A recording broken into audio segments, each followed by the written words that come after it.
Vous écoutez les podcasts de Medinoc, dédiés à la gestion d'entreprise pour les médecins libéraux. Dans ce nouvel épisode, nous vous aidons à comprendre comment construire et rédiger les statuts de votre société, un document essentiel lorsque vous exercez ou envisagez d'exercer en groupe. Que vous soyez en phase d'installation, déjà associé dans une structure existante ou simplement en réflexion sur l'évolution de votre mode d'exercice, cet épisode va vous permettre d'y voir plus clair sur le rôle des statuts, leur contenu et les points de vigilance à ne pas négliger. Les statuts sont souvent perçus comme un simple formalisme administratif. En réalité, ils constituent le texte fondateur de votre société. Ce sont eux qui définissent les règles sociales, juridiques et fiscales de votre structure et qui organisent son fonctionnement sur le long terme. Ils sont obligatoires, quelle que soit la forme juridique choisie. Société civile de moyens, société civile professionnelle, société d'exercice libéral, qu'il s'agisse d'une société d'exercice libéral à responsabilité limitée ou d'une société d'exercice libéral par action simplifiée. Sans statut rédigé et signé, il n'est tout simplement pas possible d'immatriculer la société. Un point fondamental à avoir en tête, les statuts sont un document public. Ils sont opposables aux tiers et toute modification nécessite une décision collective des associés prise en assemblée générale extraordinaire. Autrement dit, ce sont des règles que l'on ne modifie pas facilement. C'est pour cette raison qu'il est fortement recommandé d'y intégrer uniquement le strict nécessaire et de compléter l'organisation de la société par d'autres documents plus souples. Dans la pratique, les statuts sont très souvent accompagnés de deux documents complémentaires. D'abord, le pacte d'associés. Ce document, non public, permet d'organiser plus finement les relations entre associés, droits spécifiques, modalités de sortie, gestion des conflits ou encore règles particulières de gouvernance. Tous les associés ne sont pas obligés de le signer et il peut être modifié par simple avenant. Ensuite, le règlement intérieur. Il sert à encadrer le fonctionnement quotidien du cabinet, organisation pratique, règles de vie commune, utilisation des locaux ou du matériel. Il est, là encore, beaucoup plus facile à faire évoluer que les statuts. Ces trois documents jouent donc des rôles différents mais complémentaires. Revenons maintenant au contenu des statuts. Quel que soit le type de société, certaines mentions sont obligatoires. On y retrouve d'abord la forme juridique de la société, sa dénomination, l'adresse du siège social et sa durée, qui ne peut pas dépasser 99 ans. Les statuts doivent également préciser l'objet social, c'est-à-dire l'activité exercée par la société. Ce point mérite une attention particulière.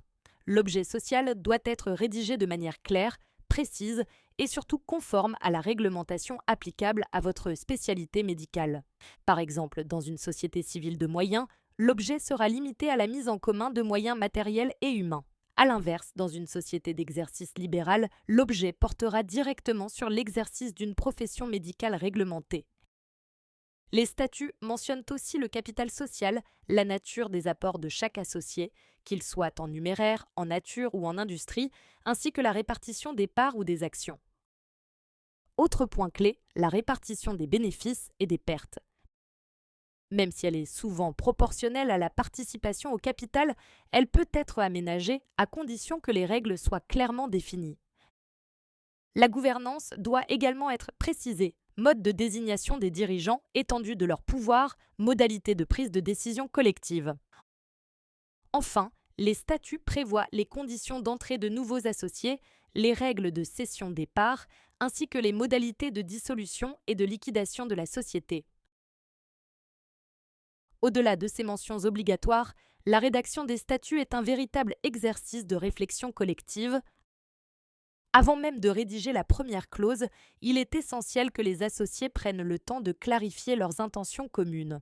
Souhaitez-vous rester entre associés fondateurs ou ouvrir la structure à de nouveaux confrères à moyen terme? Comment seront réparties les responsabilités de gestion? Quel niveau d'autonomie souhaitez-vous laisser aux dirigeants? La répartition des parts sociales n'est pas qu'une question financière. Elle influence directement les droits de vote, la gouvernance et parfois même la dynamique relationnelle entre associés. Les modalités de décision doivent également être anticipées. Quelles décisions relèvent d'une majorité simple, lesquelles nécessitent une majorité qualifiée, voire l'unanimité. Autant de questions qui, si elles ne sont pas traitées en amont, peuvent devenir source de tension par la suite. Un autre point souvent sous-estimé concerne les clauses de sortie. Que se passe-t-il si un associé souhaite partir en cas de retraite anticipée, d'invalidité ou de décès? Comment sont valorisées les parts sociales? Prévoir ces situations dans les statuts permet d'éviter des conflits longs, coûteux et humainement difficiles. De la même manière, il est pertinent d'anticiper les mécanismes de gestion des conflits, quitte à prévoir une médiation avant toute procédure contentieuse. Enfin, même si des modèles de statut existent, il est fortement déconseillé de s'y limiter.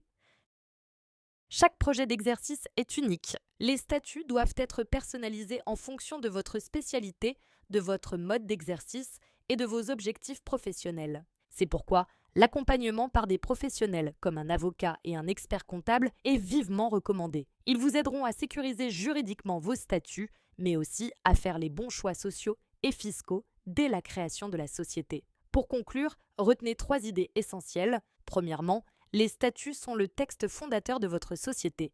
Ils sont obligatoires, publics et difficiles à modifier. Deuxièmement, ils doivent contenir uniquement les mentions indispensables et être complétés par un pacte d'associés et, si besoin, un règlement intérieur. Troisièmement, une rédaction anticipée, personnalisée et accompagnée par des professionnels est un véritable levier de sécurité et de sérénité dans votre exercice en groupe. Nous espérons que ces quelques conseils pratiques vous seront utiles. Retrouvez l'ensemble de nos outils sur notre site internet medinoc.org.